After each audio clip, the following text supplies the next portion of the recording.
Bienvenidos a un nuevo capítulo del programa Aprendiendo Historia Escuchando. Hoy hablaremos acerca de la educación que Carlomagno desarrolló en el Imperio.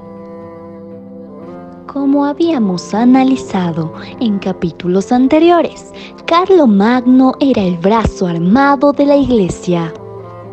Esto quiere decir que la educación estaba bajo las órdenes religiosas y con énfasis especial para los privilegiados.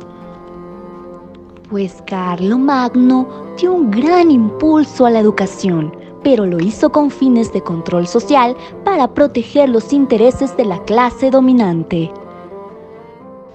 Para ello existieron tres tipos de escuelas: escuelas palatinas y catedralicias, escuelas conventuales y escuelas parroquiales. En las escuelas palatinas y catedralicias se impartía educación para la nobleza y se les adiestraba en las labores de gobierno. Es vuestro deber conocer y manejar las labores del gobierno, pues de vuestra administración dependerá el futuro del imperio. Aquellas palabras replicaba un maestro a sus estudiantes, pues su deber era aprender sobre administración, con el fin de que el imperio siga manteniéndose firme. Quienes estudiaban en las escuelas palatinas eran los condes, monarcas y duques, quienes colaboraban al emperador, como ya lo habíamos señalado en un capítulo anterior. Por otra parte, en las escuelas conventuales se educaba al clero para que cumpliera la función de controlar ideológicamente a la población a través del credo religioso. En un capítulo anterior se había señalado que los esclavos pasaron a ser siervos por su costo de manutención y la religión fue un arma muy poderosa para controlar a la población de los no privilegiados. A los siervos el Papa les decía: ustedes no poseen riqueza alguna, por lo que su único deber es servir a los privilegiados, con lo cual podrán alcanzar el reino de los cielos. Aquellas palabras constituían el poder de convencimiento, pues los siervos creían que ese era su destino y que Dios perdonaría sus pecados. En las escuelas conventuales se impartían las llamadas 7 artes liberales, el trivium, que comprendía gramática, dialéctica y retórica, mientras que el quadrivium abarca la aritmética, la geometría, la astronomía y la música. Hablando de esto, se debe tener en cuenta que las artes liberales son un legado de las escuelas griegas y romanas. Por lo que tras la división del Imperio Romano, Carlomagno consolidó el Imperio Carolingio y adoptó esta política de enseñanza. El objetivo de las artes liberales era formar hombres libres y que estén en contraposición de las artes serviles, propias de los esclavos y siervos. Un estudiante de clero manifestaba a su compañero: considero que somos dichosos, mi amigo, pues adoctrinarnos a nuestros sirvientes para que cumplan con su rol social y no renieguen de ello. Por su parte, el siervo replicaba: agradezco a Dios porque me ha dado una oportunidad de recibir la vida eterna a través de mi trabajo. Y agradezco a mis patrones, quienes me han otorgado tareas. A través de estas dos intervenciones se denota el contraste social y la función de las escuelas conventuales.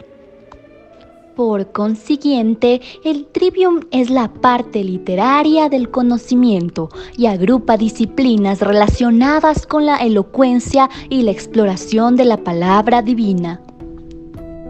Pues la gramática estudiaba el uso adecuado de la lengua, el cómo hablar y escribir correctamente. La dialéctica se encargaba del conocimiento y de la búsqueda de la verdad. Y la retórica era la expresión del lenguaje en su más bella manifestación, por lo que se la relaciona directamente con la literatura. Un estudiante que estaba aprendiendo el Trivium decía: Es importante que aprendamos a manejar el lenguaje, pues sabremos cómo expresarnos en público y convencerlos de adoptar alguna ley. Así que se debe mencionar que el Trivium equipaba al estudiante con las herramientas intelectuales para poder aprender por sí mismo. Por otra parte, el Quadrivium agrupa las ciencias relacionadas con los números y el espacio. La aritmética se encarga del estudio de los números, la geometría era el estudio del espacio, la astronomía el estudio de los astros y el espacio en movimiento, y la música era el estudio de los cantos y de las matemáticas en movimiento. El mismo estudiante que ahora cursa el Quadrivium manifestaba: Una vez que adquirí la habilidad del autoaprendizaje, ahora puedo aprender sobre los números y el espacio que nos rodea. Pues con el Trivium se adquirían aprendizajes generales y destrezas intelectuales para pensar y para desarrollar criterios propios. Y a través del Quadrivium se adquirían las disciplinas científicas para conocer y dominar el mundo exterior. Por último, se desarrollaron las escuelas parroquiales, o también conocidas como la educación para el pueblo, pues se enseñaba a obedecer y soportar con resignación su condición de explotado. En las escuelas parroquiales se encontraban las artes serviles, es decir, las actividades que requerían procedimientos manuales y mecánicos. Aquí se encontraban la arquitectura, escultura, pintura y artesanía, que era trabajo especial de esclavos y siervos. Una mañana un esclavo cantaba: Dios es el creador y como Él voy a crear una arquitectura para su honor.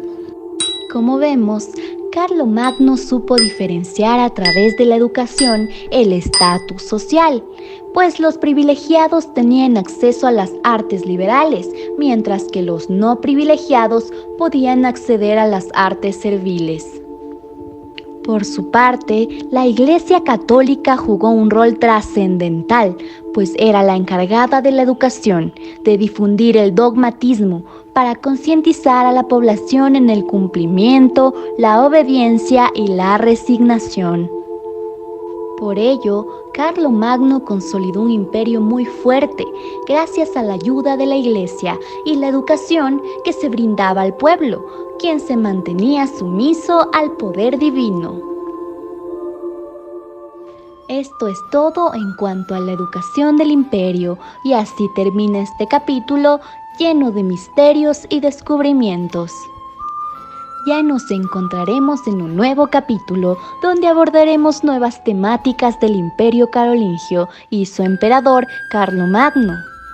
Alisten sus oídos y su imaginación. ¡Hasta la próxima!